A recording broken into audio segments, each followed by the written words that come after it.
global warming is causing the polar ice caps to melt at a rate that would fill 20 Olympic-sized swimming pools every second. You have to have the same amount of money and interest for every school, for every child. $36 trillion is 7 times the amount of federal taxes that the U.S. government takes in every year. So if the federal government didn't spend a penny, it would take 7 years, not including interest, 7 years to pay off the debt. It's just not possible. I will tell you, some of your solutions here are not very obvious, and you somehow came up to them.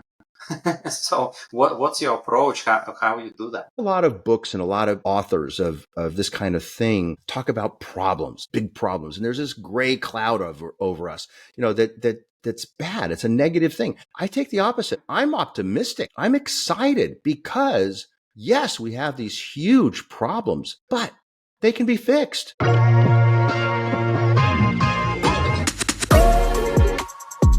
Welcome. This is an Hour of Innovation podcast. I'm your host, Lyoshin. Mitch Francis joins me today to discuss solutions for some of today's most pressing issues that he describes in his book called Badass Solutions for Today's Big Ass Problems. Welcome, Mitch. Thank you for joining me today. Thanks for having me, Vit. Good to see you. Yeah, great.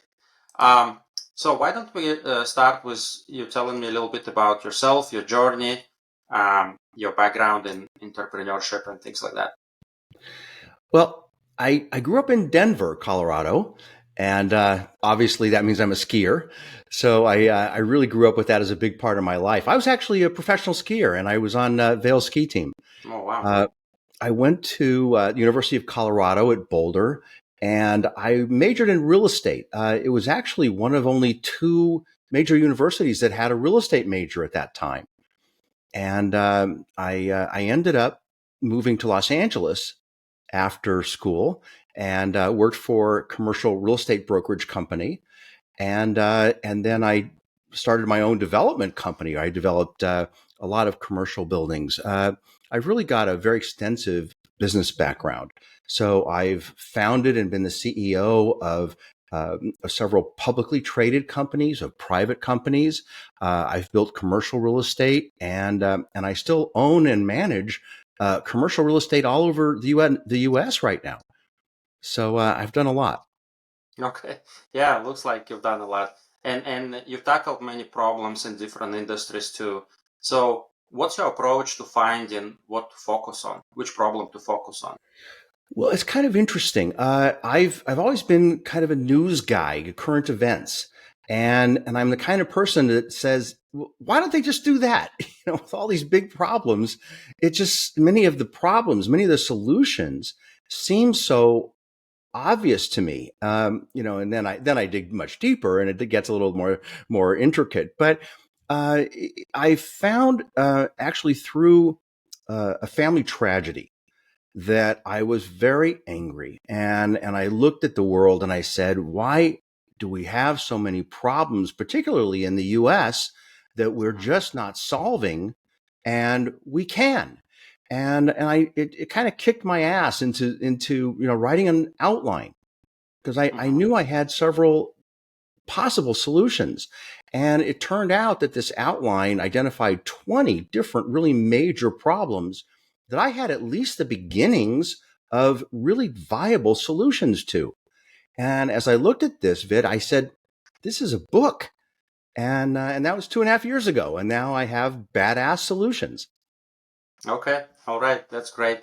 And then what do you think one of or maybe some of them are the most pressing today? I know you chose a few to focus on your book, but in your opinion, what do you think are the most pressing? Well, the 20 problems that I identified are really very big problems that affect huge numbers of people in the US and the world. But the biggest one that I think I recognized was the rising ocean levels that are resulting from global warming, causing the polar ice caps to melt. And I think that's the biggest problem to mankind because it affects the whole planet. And it's going to be a disaster unlike anything that humans have ever faced before. Yeah, yeah, that's true. It touches all parts of the world, not just US, Yeah, and it's one of the biggest issues. So, what's your solution to this one? It's look. I think you begin your book with that. Um, so let's elaborate on that. good, good. Happy to. To back up a little bit, uh, as we started to say, global warming is causing the polar ice caps to Hmm. melt at a rate that would fill 20 Olympic-sized swimming pools every second. It's just an Wow. astounding amount of water. We're headed toward a global socioeconomic catastrophe that is going to be, as I mentioned, unheralded in human history. Last year, 2024, was the hottest temperatures on Earth in recorded history. And we keep doing this. Every month is the hottest. Every year keeps getting hotter.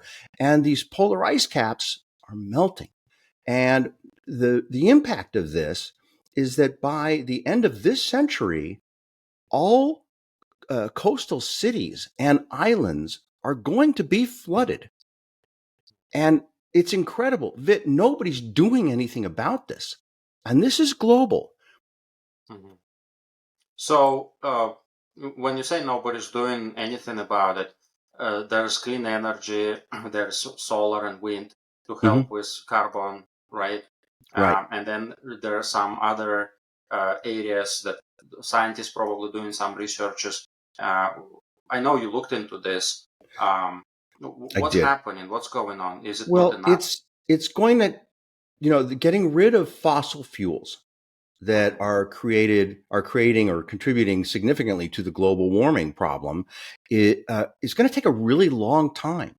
probably many decades, just to begin. We have, the United States has come pretty far in solving its pollution problems, but we're still burning oil, we're burning coal. Russia, particularly China and India, are Hmm. burning coal for their factories that are just spewing black smoke into the atmosphere. So it's Right. going to take a very long time. And you're right. Companies are, governments are working on how do we stop the pollution problem. But I took a little different tact. I said, well, I can't stop. I don't have a real good solution other than what's being done and a long time to stop the cause of global warming. But here we have a result of global warming, the rising ocean levels. Hmm. And I looked at that to say, can we do anything about that? That one result. And what I found was pretty surprising. I Hmm. found that we can actually stop the ocean levels from rising and at the same time use all that fresh water for the billions of people living in the most parched areas of our planet. And I got very excited. It My research directed me to make a discovery that was surprising. Actually, two. The first one that was surprising was the amount of water that's being Hmm. added to the oceans by the melting polar ice caps. That 20 Olympic-sized swimming pools every second. Just I fell out of my chair. I mean, that was crazy. Yeah. And then I discovered that that's only a small fraction of the water that's filling the oceans from just our 20 largest rivers. That Hmm. surprised me. And that led me to say or to realize that if we channel just 7% of the water from our 20 largest rivers and move that water to our arid lands, we can actually stop the ocean levels from rising and stop Hmm. hunger and thirst on our planet. And it's a big deal. It's a big solution that's going to take probably the biggest undertaking that humans have ever done. However, it's been done in smaller phases. Hmm. We actually have a model for this. there's an organization called the Central Arizona Project. And for decades already, they have been moving water from the Colorado River 336 miles to deliver fresh water to 5 million people living in Phoenix and Tucson. Mm. So it's already been done again for decades. And if you look at the Yeah. cost versus the rewards, it's the cost is minuscule. And we can still do that now, again, on a global basis. But we've got to start.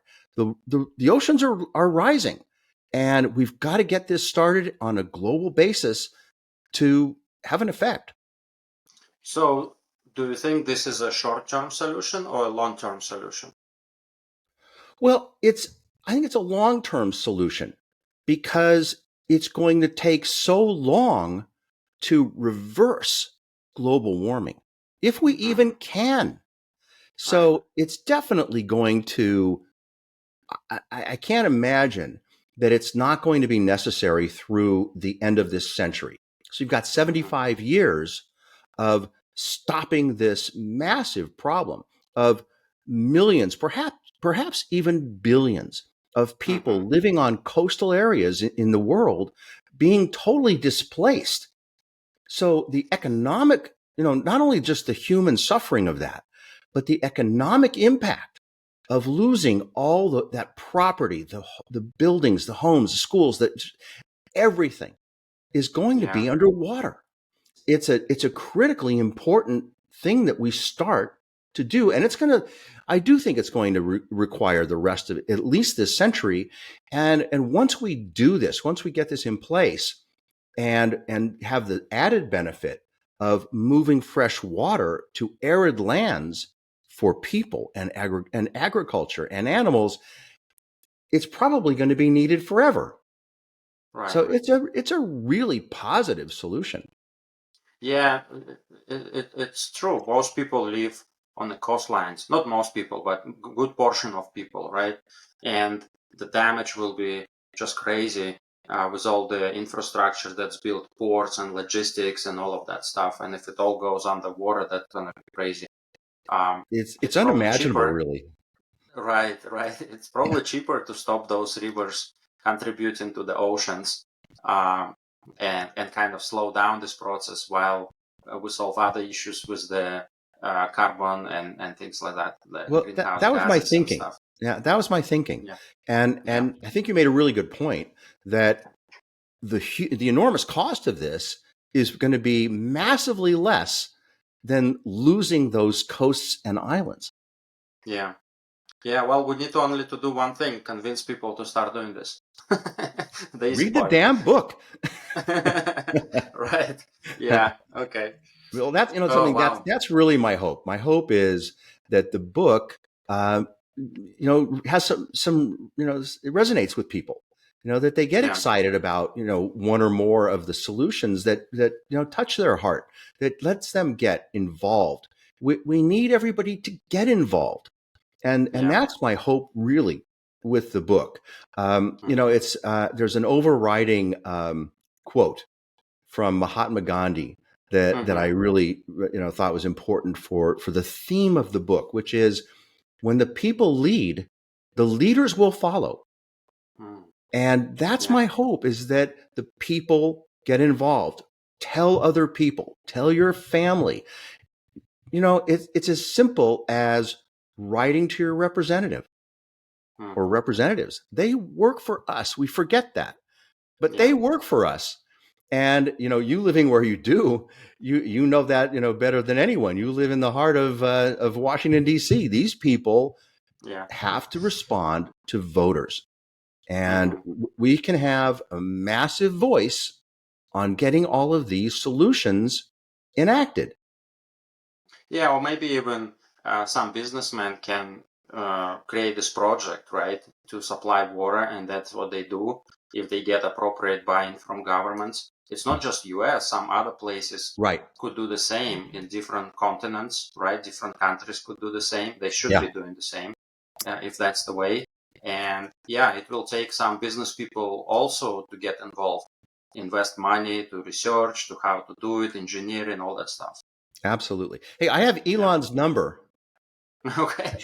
Yeah, let's put another thing on his plate. He's Yeah, doing everything. he's not very busy. Right. Okay, so you have another problem that you describe in your book, which is education. Can we talk about that one? What kind of problem do you see there? Well, I think education is one of the biggest problems we have in our country uh, for many reasons. You know, not only is it critically important that we educate our populace, and that's kind of obvious, but I actually believe that it is the main cause of the chasm in our country between the rich and the poor that's ever growing. And it's a very frightening thing when you sit down and really kind of digest this. That you know our founding fathers really had a they put a lot of importance on public education as providing the equal opportunity engine for the country to survive. Because Mm-hmm. as a democracy, if everybody starts at the same starting line with the same equal opportunities, we can have a very successful country. But that's not what's happening now. You have a very big portion of our country that comprises very wealthy people, also with the most influence, who Mm-hmm. put their kids in private schools. So what's amazing is their kids are starting, for the most part, way ahead of kids who are in public schools. Now, listen, there are great public schools. There are lots of parents who care deeply and really work hard to have the best public schools that they can. But when you have private schools that cost as much as $50,000 a year Mm-hmm. for high school, you know, those kids have an advantage. They get into the better universities. They get the better jobs. The likelihood of their success and maintaining the difference between the rich and the poor in our country is palpable. It's Mm-hmm. clear. They can have a much better chance of success. And, you know, it was really John Adams who voiced how important it was that the public schools be the insurance policy for the country being successful as a democracy and even capitalism, our Mm-hmm. economic structure, that everybody has an equal opportunity. Well, this is serious, and I see this as a very major problem in the United States, where basically we have a landed aristocracy Mm-hmm. that the people of wealth and influence have a much better chance of their children being better educated in private schools and getting the better jobs ultimately and running the country. Bad thing, really bad thing. So Yeah. Mm-hmm. my solution is really hard ass. So I'm hard ass, badass, and big ass. Uh, so Okay. my solution is outlaw private schools. Can't have them. Mm. And what that will do is put all of the people, the wealthiest with the most influence, back into the private school world. They're not there now. They don't give a shit. Their kids aren't there. I'm sorry if I can't say that. Their kids aren't there. But now, if their kids are going to be there, they're going to get involved, use their money, use their political influence. And those Mm-hmm. schools for everybody are going to be great. It's important. So, yeah, so as far as I know right now, it depends on like scoring of the students and districts. That's how public schools get funding. It's not like equal, right? Like where I came from Kazakhstan, and I believe back then all schools were getting the same amount of money. Basically, you have your budget for your teachers or whatever, and everybody pretty much at the same level. Doesn't matter which school you go. But here it's a little bit different because depending on your area, like even right now, if you buy a house, you're looking for schools. Are they good for my kids or not? So Right. anything we can do about that? Well, it's along that same line.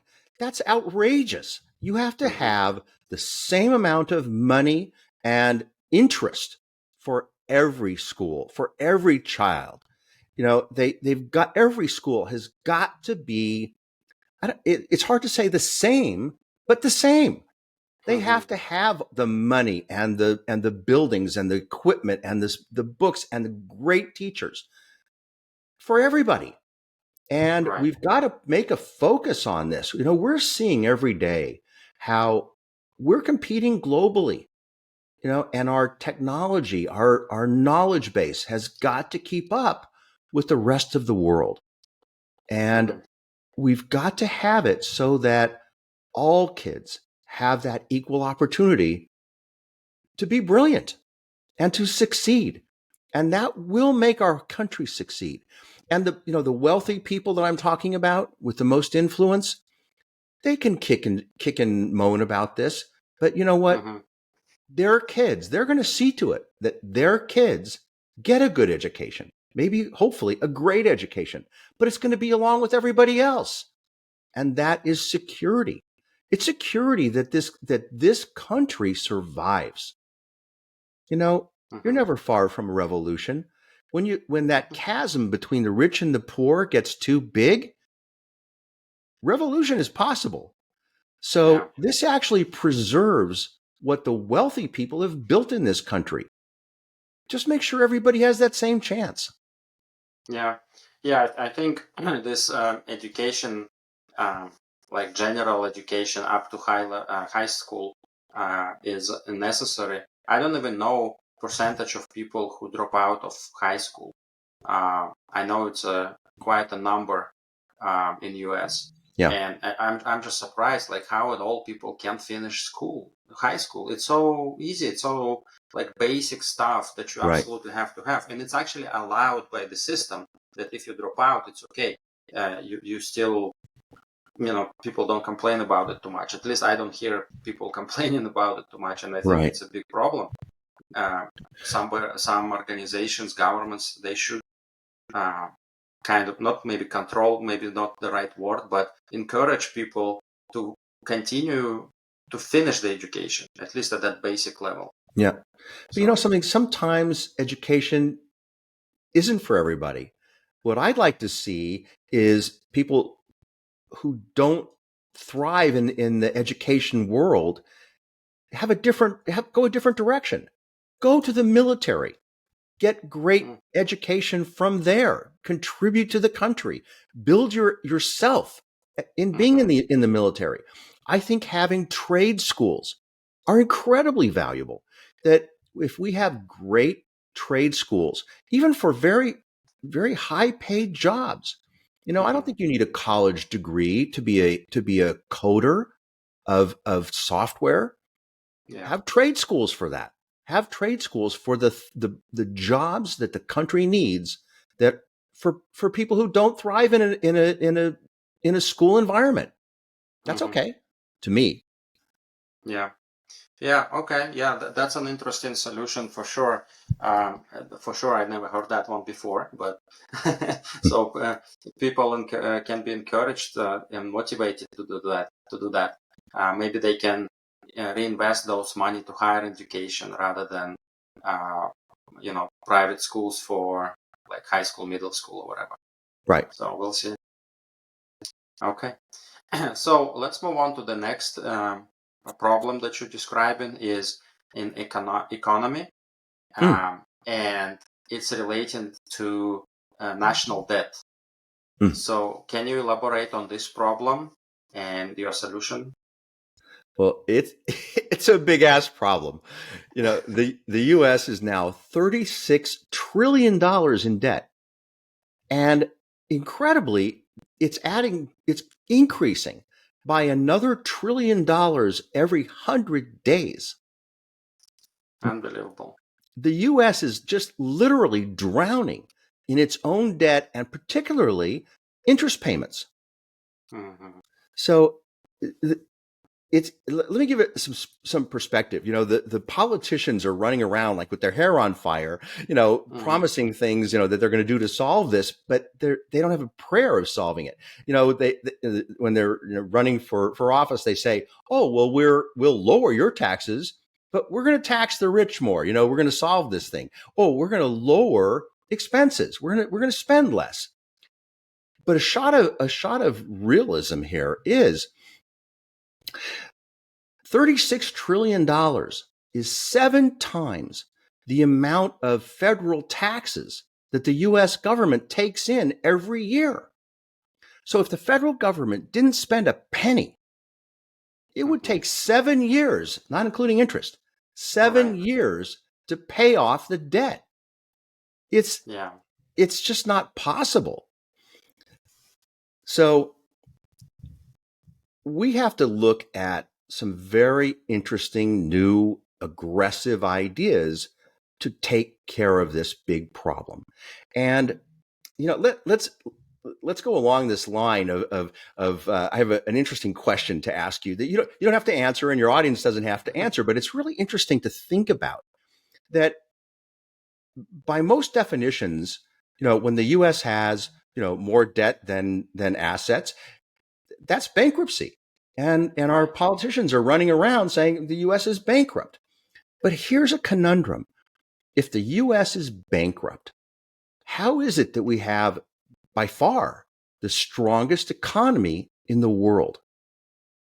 The US economy is 30% stronger and bigger than China. The US is 15 and a half times bigger than Russia. It's pretty interesting. So we tend to look at this in extremes, but we have in our gut, we sense that the US isn't really bankrupt.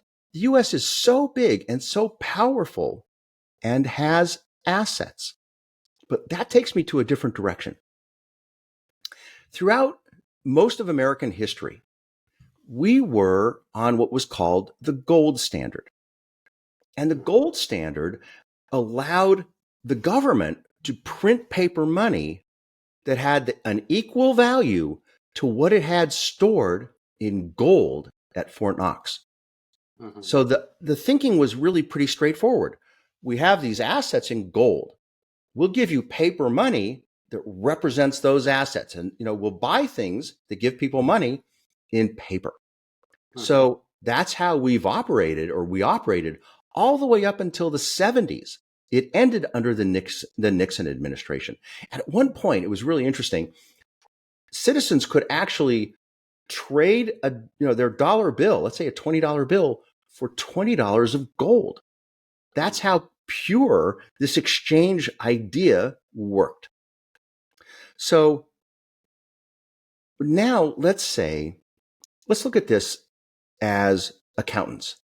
In real accounting uh, um, structure, the US has a lot more assets than just gold. And we've got enormous amounts of land and minerals in that land. We've got planes and ships and parks and buildings and schools and hospitals. Many, many more times the assets than just our gold. Mm-hmm. So, what I came up with is to have something new that's called the asset standard. Mm-hmm. And the asset standard is not just not we don't just have gold back here. We've got all these other assets, many, many, many times bigger than Mm-hmm. just gold. And don't we all feel that? When I asked you the question, if we're bankrupt, how can we be so strong? And we all sense that we've got assets in the United States. We're big and valuable. So now, what does that let us do? The government can literally send a check to China. China has $1 trillion of our debt.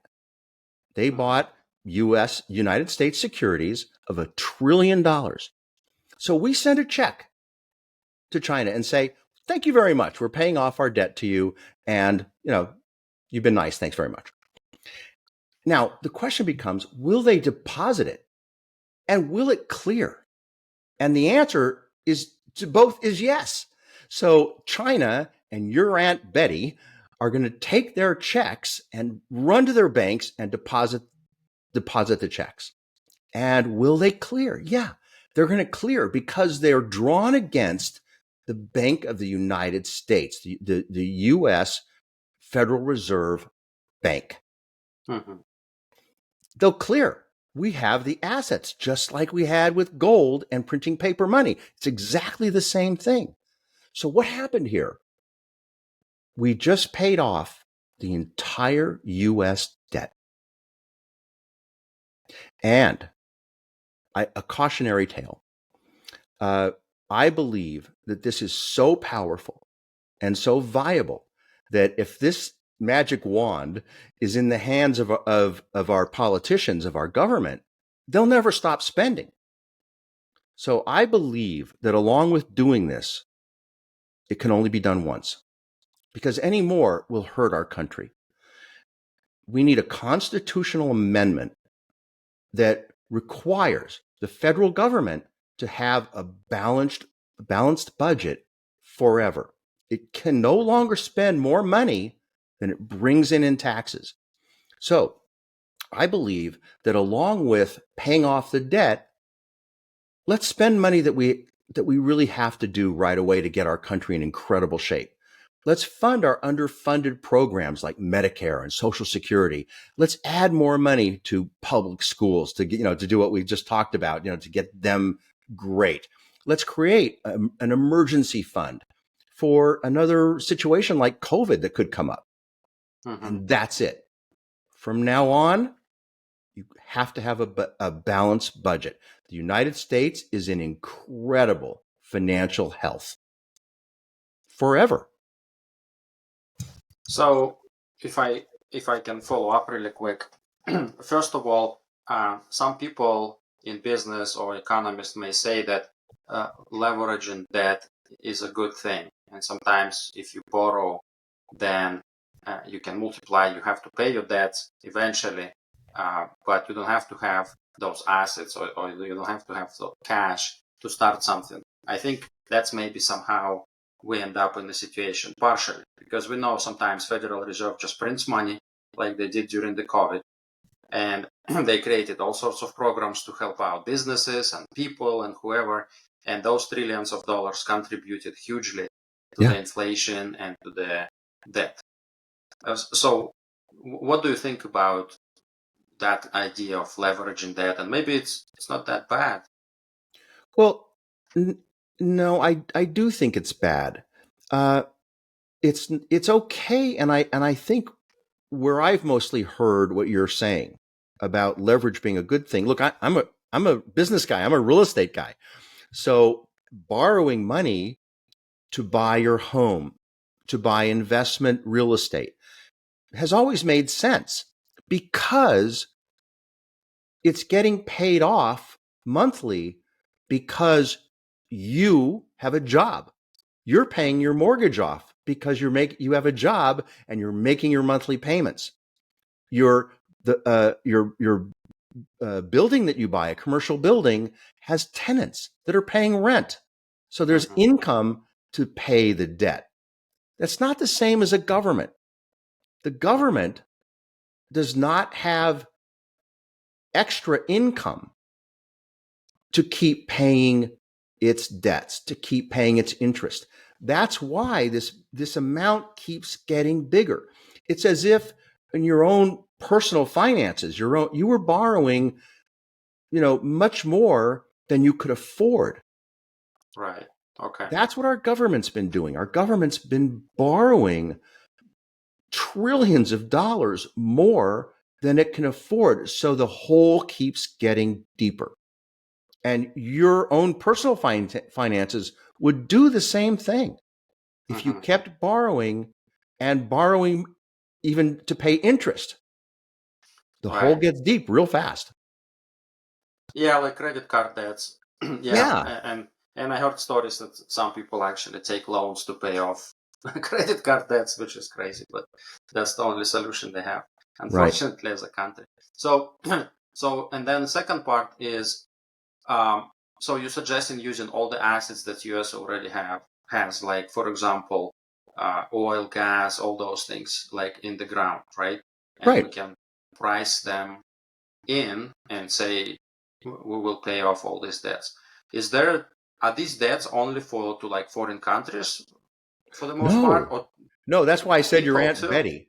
You know, Yeah, Americans yeah, and yeah. businesses and other international individuals and Mm-hmm. countries buy U.S. securities. And it's fascinating. Here's another question. If we're bankrupt, why are U.S. Treasury securities considered the safest investment in the world? Mm, So that's like what I've been saying, because we all know that the U.S. is not going to default. The money is safe. And yeah, and it's interesting, even with all this debt, the hole that America's digging, and the interest payments that the U.S. is paying right now is more annually than our entire defense budget. yeah, It's outrageous. yeah. It's But crazy. U.S. securities are still the safest investment in the world. It's a very strange concept, right? Yeah. Yeah, well, I hope somebody's listening to this and can take this idea into considerations. I do So, too. I do too. We yeah. we need it fixed, and it's not going to be fixed by politicians saying we'll spend less or we'll tax Mhm. more or both. It's just too big. It's not going to happen. Yeah, yeah, it's already too big of a hole. Yeah. Yeah. So you quoted Gandhi about if people lead, leaders will follow. Right. Um, so ordinary people like us, what can we do? You kind of mentioned this a little bit, talk to your representatives, right, and other people. But Mhm. anything else we can do to help out, promote these ideas, Yeah. um, in your opinion? Yeah. The last chapter in my book is actually, so now what?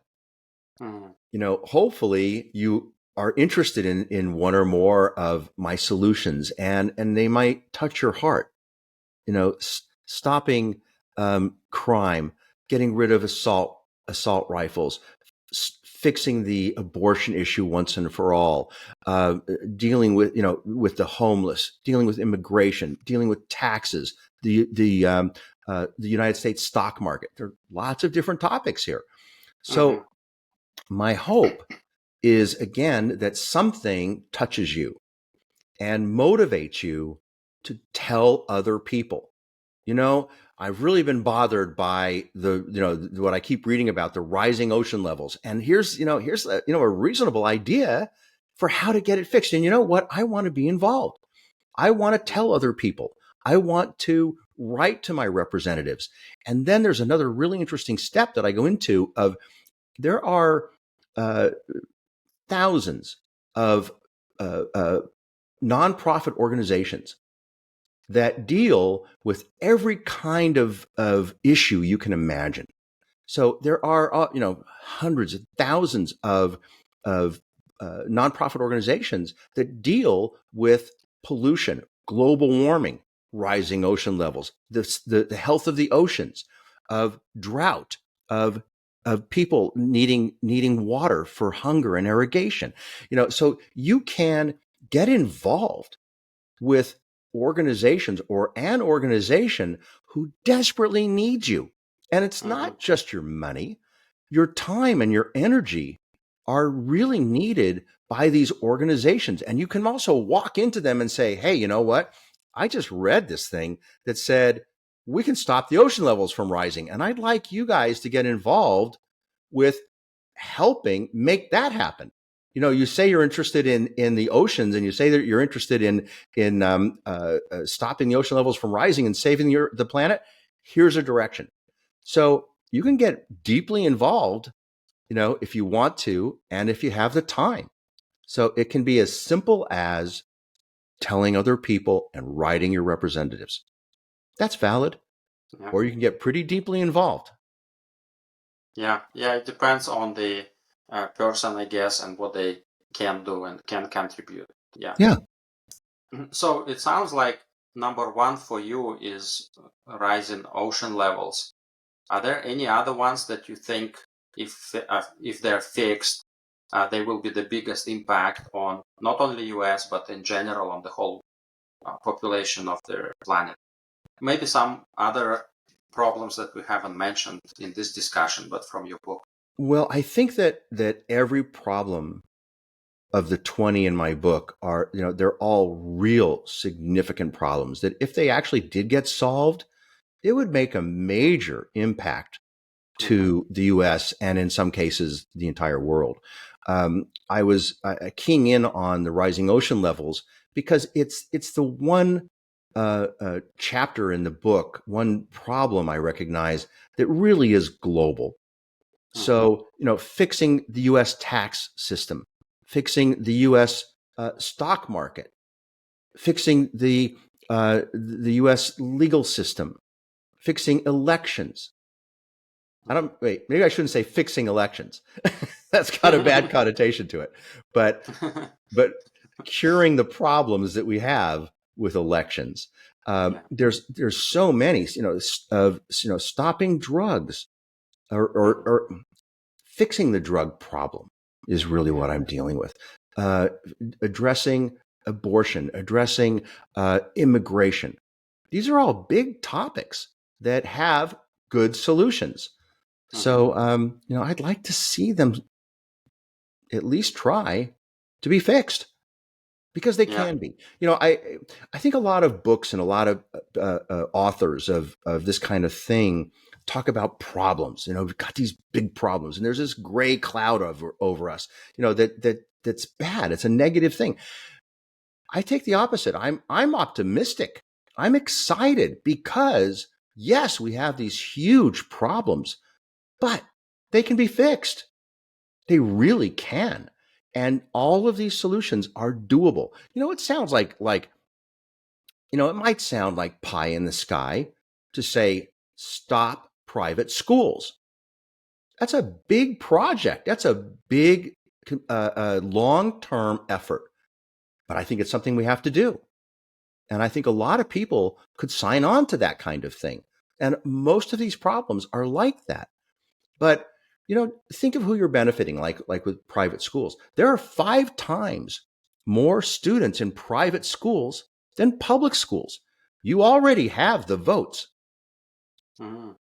So to make that happen probably isn't that big, that hard to have a major effort of the people whose kids are in public schools to vote, to influence Congress and state governments. You've got the majority. You've got a super majority. Yeah, that's true. It's just a matter of educating people on the benefits, on the alternatives, right?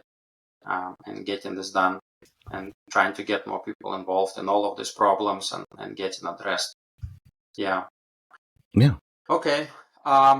So what's overall for you from your experience from as being entrepreneur, right? And analyzing all these issues and coming up with solutions. Uh, what are your personal lessons on how to like kind of see the problem and look at it from different angles and figure out the solution for it? Because I will tell you, some of your solutions here are not very obvious and you somehow came up to them. So what's your approach? How you do that? Great direction. You know, as a business person, uh, every business person has roadblocks thrown in their path every damn day toward them getting to their goal. So every business person has to be a good problem solver. They have to figure out what to do. They have to figure out how to get over, around, through under those roadblocks. Because if you don't, you're finished. You're not going to reach your goals. So I was able to develop, I think, what I consider to be extreme problem solving skills. I've done a lot of businesses in my life. I've been successful. And again, you have to develop problem solving skills. And I recognize that my approach to solving problems is very, very similar to my approach to both negotiating and sales. So the first thing is an objective. What's my objective here? And when I came to, we've been talking a lot about the rising ocean levels, but when I came to see that as a really major problem, that was worth at least examining, can that be fixed? Mm-hmm. That became the goal. And now I start asking, what are the specifics here? What are the issues? How much water are we talking about? How is it melting? How big is this problem? Is the melting going to stop anytime soon? All of these questions about the goal. And then I start doing research. And that's what led me to find out how much water is melting from the polar ice caps. And, I was a little naive at the beginning because I thought that the polar ice caps would melt in some near term. Mm-hmm. But they're so big. They're hundreds of miles across and 2 miles thick. So scientists believe that it's going to take 3,000 to 5,000 years to completely melt the ice caps. I was shocked, but that's how much water we're talking about. Yeah. So it's not like, oh, they'll be completely melted in 5 years and, whatever happens, happens. No, this is going to keep going on for 3,000 to 5,000 years. There's an interesting stat that I found that said when the Earth was only 4 degrees warmer, all land was covered. The ocean levels were 240 feet higher than they are now. So Wow. it doesn't take a lot more heat to do this. But so my research goes into how much water are we talking about? And then I found out, in cubic meters, how much water is melting from the polar ice caps. And then I did some calculations and found out, I needed to touch that. I needed to have, well, what does that really mean? And put it in, in terms that I could relate to. Was that would fill 20 Olympic-sized swimming pools. And then I go to a game of what if. Well, what if we did this? What if we did that? That was so damn stupid. I can't even believe I said that. so then I say, well, how much water is going in to the oceans from rivers? Again, I was really surprised that the 20 largest rivers have so much water going into them. I think it's 17 times more water than the water going in from the melting ice caps. So that translates to 7%. If we channel 7% of the water from those rivers, would that stop the ocean levels from rising? So the polar ice caps are going to still be melting and those, putting water into the oceans. But if we stop the other water from somewhere else coming into the oceans and move it away, could that solve it? Well, of course it can. So that's what led me to that solution. But it's that process, and the process is the same thing I do with negotiating. What's my goal here?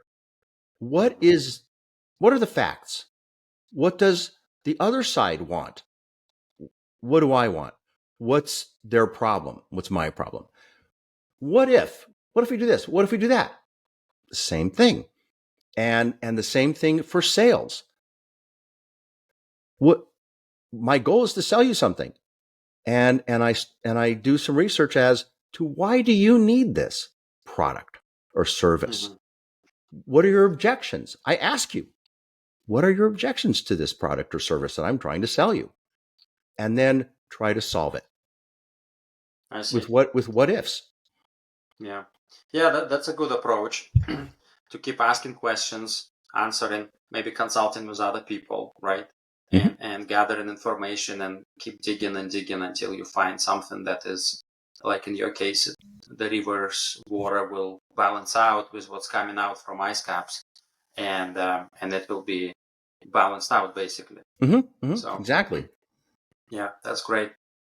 So we're coming to an end here. And lastly, I would like to ask you, what is one um, lesson or one thing that you would like listeners to take away from this conversation? Maybe like as an action or thinking point, if you will. Mm. Well, I unfortunately I'm going to be repetitive with this because we've mentioned it several times that Mm-hmm. my hope is that your audience, hopefully they'll buy the book, but even take some of the solutions that we've talked about and get excited about them and do something about them. And you know what?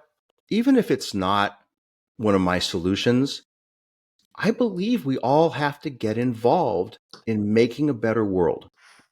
Mm-hmm. And maybe that's really what I'd like to leave is get involved. Give of yourself. Make things better because you can.